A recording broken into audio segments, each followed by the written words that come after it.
अभी तो उसने सूबाई जो है जो स्पेशल सीट्स हैं उस पे कराए हैं और 119 से करवा रही हैं। 119 से नून लीग की तरफ से कौन है? मरियम। और दूसरे हलके में 123 उस पे शहबाज शरीफ है। तो कैसे सर सनम जावेद की कंपेन को आप चलाएंगे वो मरियम नवाज के अगेंस्ट, क्योंकि दूसरी तरफ एक बड़ी जमात है ओ और यार, ना मैं उसको बड़ी जमात समझता हूँ, ना मैं उसको इस काबिल समझता हूँ कि उसको बड़ा कहा जाए, ना वो कैरेक्टर वाइज इस काबिल है, ना वो पॉलिटिकली इस काबिल अच्छा है। सर, ये बताइएगा कि इलेक्शन आपको लगता है कि साफ और शफाफ होने जा नहीं रहे हैं? लगता। कैसे आप कह सकते हैं? बस जो हमने अब तक जो 8 दिन के बाद अगर मैं उसका अथॉरिटी लेटर साइन कराता हूँ, हमें तो फैसिलिटेट नहीं कर रहे ना, उनको तो सरकारी प्रोटोकॉल में लेके फिर रहे हैं। ये मेरे ख्याल में पाकिस्तान की तारीख में पहला ऐसा इलेक्शन होगा जिसमें जो कैंडिडेट खतून है वो जेल में है और उनके वालिदैन, वालिद साहब और वालदा साहबा कंपेन चलाएंगे। नहीं, उसकी वालदा कैंपेन चलाएंगी सिर्फ, वो अच्छा। उसकी स्पेशल अथॉरिटी नहीं है। आप नहीं चलाएंगे? नहीं, मैं तो सिर्फ उसका उनका ड्राइवर हूँ। और वालदा ने पूरी तैयारी कर ली जी, है, आपने भी? नहीं, वालदा ने पूरी तैयारी कर ली है, वो अच्छी कैंपेनर है। अच्छा, और डोर टू डोर जाएंगे जी, आप शी सारा? Will go. और पूरी आपका ये प्लान बन गया हुआ कि किस तरह से आपने मरियम नवाज को शिकस्त देनी है? क्या प्लानिंग है आपकी? वो प्लान अल्लाह के घर बन गया हुआ है, उस तरह ही होगा इंशाल्लाह। और ये बताइएगा कि अभी हमने देखा कि कभी आप एटीसी होते हैं, कभी आप हाई कोर्ट होते हैं, कितने मुकदमात आपके रह गए हैं जिसमें सनम जावेद की रिहाई इलेक्शन से पहले मुमकिन हो सकती है? इलेक्शन की सनम जावेद की सारे केसेस में ज़मानत हुई है और जो उस पर अब बहुत छोटा सा एक केस डाला हुआ है जिसमें वो एक नामालूम बंदे का मोबाइल चोरी करके भागी है। अभी जो मुकदमा है वो मोबाइल चोरी का है? जी, तो उसमें जमानत नहीं हुई अभी? उसकी हमने खुद ही नहीं करवाई। क्यों? भाजी सलाम अलैकुम, आ जाएं, कैसी हैं आप? तबीयत ठीक किस लिए आई हैं? मैं तो आपको देखने आया था, मुझे पता था आपने आने।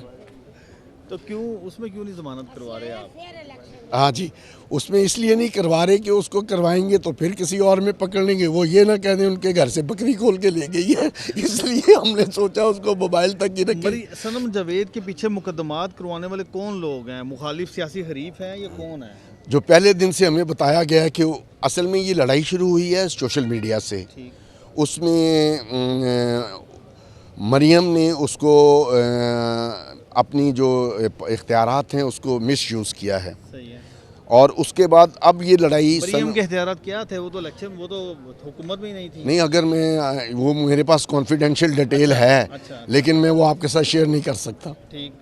तो उनके कहने पर ये सारा कुछ जी, हो रहा उनके है? उसके कहने पे हो रहा है जी। तो अब इलेक्शन में अब उनके सामने आप खड़े हो गए हैं, आके सनम जावेद भी खड़ी हो गई हैं, तो लगता है नहीं है कि जना हाउस वाला ट्रायल उसका पहले कंप्लीट कर लेंगे 8 फरवरी से पहले? फिर क्या हुआ, कर लें, नाहल हो जाएंगी सनम हो जावेद? जाने दें।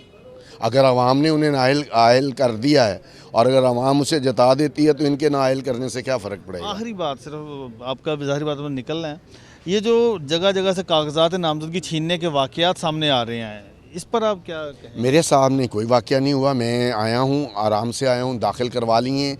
अगर मेरे सामने कोई होता तो मैं इस पर कमेंट्स करता। ये सनम जावेद के कागजात जमा करवाने के हवाले से आपको कोई प्रेशराइज तो नहीं किया गया, रोका तो नहीं गया रास्ता आपका? नहीं, मेरा कोई रास्ता नहीं रोका गया। कोई उन्होंने कहा ठीक है आप नहीं, अच्छा उन्होंने करें? आपस में कोशिश की थी डिस्कशन करके, किन्होंने? जिन्होंने पेपर लिए, अच्छा। लेकिन उन्होंने मेरे से बहुत से क्वेश्चन किए, वो उसका आईडी कार्ड किधर कोई है, एक आधा क्वेश्चन क्या कि था? जी उसका आईडी कार्ड किधर है। मैंने कहा जी उसका आईडी कार्ड जेल में है। फिर उन्होंने कहा अच्छा। मैंने कहा जी फिर वो जी पावर ऑफ अटॉर्नी किसके पास है? मैंने कहा जी उनकी वालदा के पास। उन्होंने कहा जी पावर ऑफ अटॉर्नी जो है वो प्रॉपर्टीज़ के लिए होती है। मैंने कहा जी हमने special power of attorney election के लिए यानी बनवाई है। वो सवाल आपसे पूछे गए जो शायद किसी और से नहीं पूछे जा मैंने उनसे यही कहा कि हमने special power of attorney for the election के लिए बनवाई है सिर्फ, वो जो उसकी माँ को दी गई है। तो इसलिए अब ज़ाहिर है या मैंने आप उसको छोड़ दें, वो आके सारी फॉर्मेलिटीज़ खुद फुलफिल कर लेगी। जो सनम जावेद है। तो फिर उन्होंने क्या कहा? उन्होंने कहा जी नहीं, हम एक्सेप्ट कर लेते हैं। ऐसे ही एक्सेप्ट कर लेते हैं? चले, थैंक यू वेरी मच। अल्लाह हाफिज़।